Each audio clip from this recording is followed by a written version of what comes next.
Doktor Neshbedin, me që po flasim për një prej smundjeve më të shpeshta kronike që ata kanë të rije të moshuar, patjetër që më duhet me unal edhe të disa simptoma tjera, se shumë mirë spjegove një ndër më të shpeshtën, por edhe të paren. Por një tjetër simptom e shpeshtë edhe që është e parë është edhe tharja apo terja e gojës, që e ndëgjojmë shpesh, unë kam plas qikus që më shkruajnë vete brenaj doktor, po më teret goja. A më me pi paguj? Po më është me pi paguj. Apo teret goja. Bëni testën e diabetit. Do më thonë, është një prej simptomave më të shpeshta. Edhe sidomos të gjeneratat e moshune, ku tentojnë me ujë, me qomsht, me kos, me ato, me hek, me e largu. Në fakt, nëse marim këtë punë seriozisht, kur të fillon me u terë goja, dhe me thonë gjendja është pak më serioze.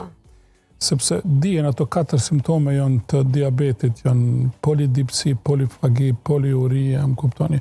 Me thonë si cila është një poli-poli. Tu edhe në gjuhën e popullit. Pra, në gjuhë populli është shumë ujë pinë, shumë ujë derdhë, shumë ushqim hanë.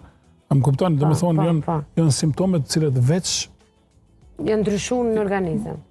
Organizmi veç qonë alarm, ajo është alarm, cilën ju nëse jeni vëmendshëm dhe ta kuptoni. Ai veç tregon që brenda ati veç është mundohet diçka.